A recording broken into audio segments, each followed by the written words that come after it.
Hello दोस्तों, कैसे हो आप सब। दोस्तों, आप तो जानते हैं आजकल हमास और इजराइल के बीच में जंग छिड़ी हुई है और फिलिस्तीन के लोग बेकसूर बेगुनाह लोगों को मारा जा रहा है, भगाया जा रहा है। जो अपनी जगह पे रहते हैं उनको अपनी जगह से भगाने की कोशिश की जा रही है और जब वो अपनी जगह के लिए लड़ते हैं तो उनको आतंकवादी कहा जा रहा है। दोस्तों, आतंकवादी उसे कहते हैं जो बेगुनाहों को मारता है या बेगुनाहों को परेशान करता है, जिन पे जुल्म करता है, उनको आतंकवादी कहते हैं। आपके घर पे अगर कोई बुलडोजर चला दे, आपके घर को अगर तोड़ दे, आपके घर को आपसे छीन ले जहां आप बरसों से रहते हैं, तो क्या आप उनसे झगड़ा नहीं करोगे? आप आवाज नहीं उठाओगे? तो इसका मतलब आप आतंकवादी हो गए। जी दोस्तों, ऐसा ही कहा गया है हमारे लोगों ने फिलिस्तीन के लोगों के लिए। आइए बताता हूं मैं किन लोगों ने कहा है, ये भी आपको पता चल जाएगा।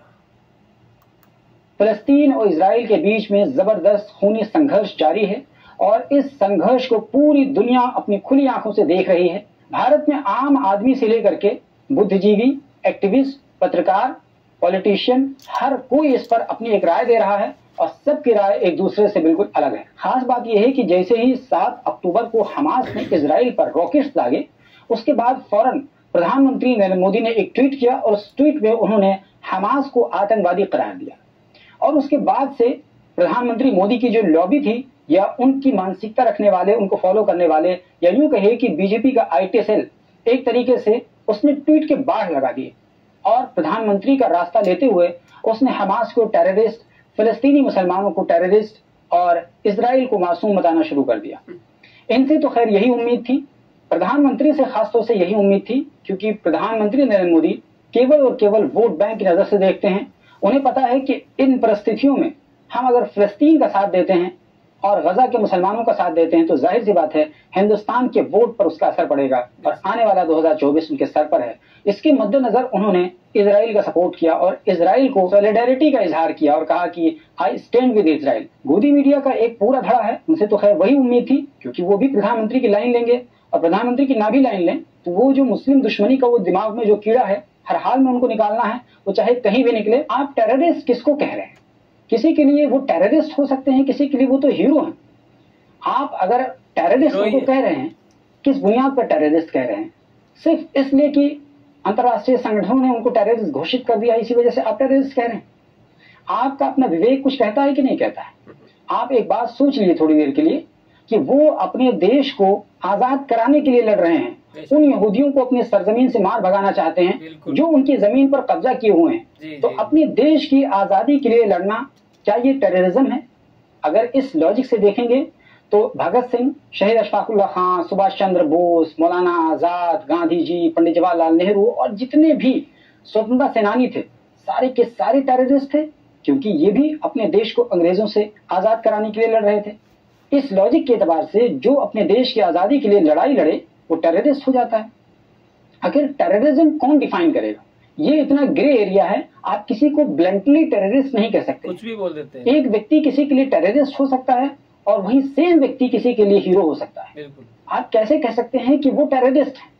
वो अपने देश से इंक्रोचर्स को निकाल रहे हैं, वो ज्यूज जिन्होंने उनकी सरजमीन को इंक्रोच कर रखा है और दिन ब दिन एक्सपेंड करते जा रहे हैं, नाजायज कब्जा कर रहे हैं। किसी भी फिलिस्तीनी के घर में सुबह में डोर बजाते हैं और वहां आकर के 3-4 लोग उसको जबरदस्ती उनके घर से बाहर निकाल देते हैं और कह देते हैं कि आज से हम यहाँ पर रहेंगे, ये हमारा घर है। अब वो फिलिस्तीनी मुसलमान निहत्था बेचारा डर करके वो मदद की भीख मांगता है और कोई वहां सुनने वाला नहीं है।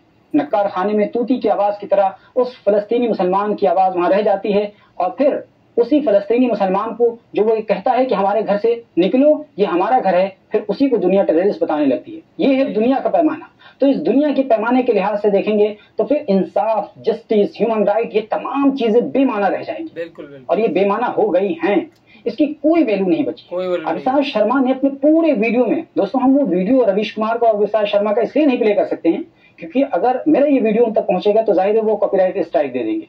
तो मैं उन दोनों का वो वीडियो का लिंक अपने डिस्क्रिप्शन बॉक्स में दे दूंगा, आप चाहेंगे तो देख लेंगे और आप देख लेंगे तो आपको समझ में आ जाएगा कि कितनी तीव्रता के साथ, कितनी डेंसिटी के साथ ये लोग हमास को टेररिस्ट कह रहे थे और जाहिर है कि अगर ये लोग हमास को टेररिस्ट कह रहे थे तो जितने भी करीब करीब 25 किलोमीटर के वो जो एक पैच पे गजा पट्टी जिसको कहते हैं, वो सारे के सारे लोग हमास को सपोर्ट करते हैं, हमास को वो हीरो समझते हैं। तो इसका मतलब ये हो गया कि सारे के सारे टेररिस्ट हैं, क्योंकि अल्टीमेटली वो उनके हमदर्द हैं। तो इस एतबार से जितने भी गजा के मुसलमान हैं, इधर वेस्ट बैंक के मुसलमान हैं, सारे के सारे मुसलमानों को आप टेररिस्ट कहना चाहते हैं। अभिषेक शर्मा जी, आप खुल करके क्यों नहीं कहते हैं कि आप मुसलमानों को टेररिस्ट कह रहे हैं? आपकी मजबूरी है कि भारत के मुसलमानों को आप टेररिस्ट नहीं कह सकते हैं, क्योंकि भारत के मुसलमान आपके वीडियोस को देखते हैं, ये आपकी मजबूरी है, वरना आप इन्हें भी टेररिस्ट कह देते। दोस्तों, इस शख्स को पहचानिए, ये बहुत ही चालाक व्यक्ति है और ये बहुत ही सोच समझ करके अपनी वीडियोस को बनाता है और पूरा डिजाइन करता है। बहरहाल, ये तो अभिषेक शर्मा और रवीश कुमार की बात हुई। इसके अलावा कुछ और भी दूसरे पत्रकारों को हमने खोजा, तलाश किया, जैसे कि पूर्ण प्रसून वाजपेयी हो गए, अजीत अंजुम हो गए, साक्षी जोशी हो गए। इन लोगों को भी हमने तलाश किया, खोजा, लेकिन इन लोगों ने एक भी वीडियो फिलिस्तीन और इजराइल के मुद्दे पर नहीं बनाया है। भारत ही के मामलात पर ये लोग अपनी वीडियोस को लगातार बना रहे हैं। सिर्फ और सिर्फ रवीश कुमार और अभिषेक शर्मा की वीडियोस हमने पाए कि इन्होंने फिलिस्तीन और इजराइल के मुद्दे पर अपनी वीडियोस को बनाया है और उसमें हमास को खासतौर से टेररिस्ट बताया है। बाकी गोदी मीडिया ने तो टेररिस्ट कहा है, ये वो तो पहले ही दिन से मुसलमानों को टेररिस्ट समझते हैं। पहले ही से उनका एक माइंडसेट बना हुआ है कि अगर मुसलमान है तो टेररिस्ट है, इसमें कोई डाउट नहीं, कोई शक नहीं। तो उनसे हमें कोई शिकवा ही नहीं है। शिकवा तो हमें इन दोनों जनाबों से है जिन्हें भारत के मुसलमान अपना हमदर्द समझते हैं, उनके वीडियोस को देखते हैं। तो हमें दरअसल इन दोनों को एक्सपोज करना था। आइए आप थोड़ा सा एक और बात बताते हैं कि एक व्यक्ति है जिनका नाम चंदन शर्मा है। ये 23-24 हजार के ट्विटर पर फॉलोअर्स हैं। इन्होंने मुस्लिम दुश्मनी में अपने आप को पूरी तरह से झोंक दिया है और ये कहते हैं कि प्रधानमंत्री मोदी हमें इजाजत दे दीजिए, हम इजराइल जाना चाहते हैं और हम वहां लड़ना चाहते हैं। ये अपना ही नहीं बल्कि 100 करोड़ हिंदुओं को भी ले जाना चाहते हैं। तो मुझे लगता है कि प्रधानमंत्री मोदी को चाहिए कि इनको इजाजत दे ही दे। बिल्कुल इजाजत देनी चाहिए। 100 करोड़ को ना दें, कम से कम इनको अकेले तो इजाजत दे ही दें, ये चले जाएं। और अगर प्रधानमंत्री मोदी इजाजत देने में देर करेंगे तो उनका गुस्सा ठंडा हो जाएगा, चंदन शर्मा का, और गुस्सा ठंडा हो जाएगा तो ठीक बात नहीं है। और मुझे लगता है कि अगर प्रधानमंत्री मोदी अगर इनको इजाजत देने में देरी करते हैं तो इनको फिर अरुणाचल प्रदेश चला जाना चाहिए, जहां पर चीन ने एक गांव बसा कर रखा है, और चीन की फौजियों से जाकर के अपना गुस्सा शांत कर लेना चाहिए। या तो भारत का कुछ फायदा ही हो जाएगा या तो आपका काम ही तमाम हो जाएगा। तो चंदन शर्मा से और चंदन शर्मा जैसी मानसिकता से हजारों लोगों से, लाखों लोगों से मेरी ये गुजारिश है कि आप लोग अगर इजराइल के साथ जाना चाहते हैं, इजराइल जाने में वीजा पासपोर्ट का मामला है, आपके पास पता नहीं पासपोर्ट है कि नहीं, वीजा मिलेगा कि नहीं मिलेगा फिलहाल, तो आप अपने बॉर्डर्स पे चले जाइए और वहीं अपना गुस्सा निकाल लीजिए। इजराइल का पूरा मामला क्या है अगर इनसे सीरियसली पूछ लिया जाए, इजराइल किस लोकेशन पे एग्जिस्ट करता है, इनको यही नहीं पता हो।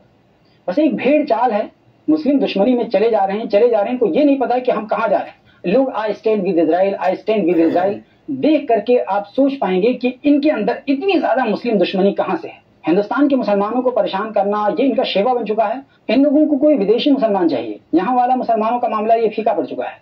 और ये लोग किस बुनियाद पर स्टैंड विद इजराइल कहते हैं जानते हैं? एक महिला की तस्वीर सामने आ गई, एक सिंगर थी जर्मन, और उसके साथ हमास के लोग बर्बरता कर रहे हैं, वो तमाम चीजें इसको लेकर के, इसको बुनियाद बना करके ये लोग ह्यूमन राइट का उबाल इनके अंदर आ गया।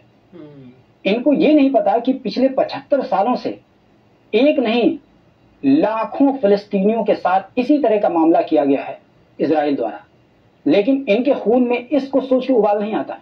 आपको याद होगा कि 2021 में जब गजा और इजराइल के बीच में वार हुआ था, अल जजीरा और दूसरे कुछ न्यूज चैनलों के ऑफिस को सीधे सीधे इजराइल ने उड़ा दिया था। सिर्फ इसलिए उड़ा दिया था ताकि अल जजीरा जो है वो वहां की फुटेज ना दिखा पाए। सही बात। और फुटेज अगर आप देखेंगे तो मासूम छोटे छोटे बच्चों की तस्वीरें हैं जो विचलित कर देने वाली। हम यहाँ आपको दिखा नहीं सकते, वरना यूट्यूब रिस्ट्रिक्ट कर देता है, एज रिस्ट्रिक्ट कर देता है।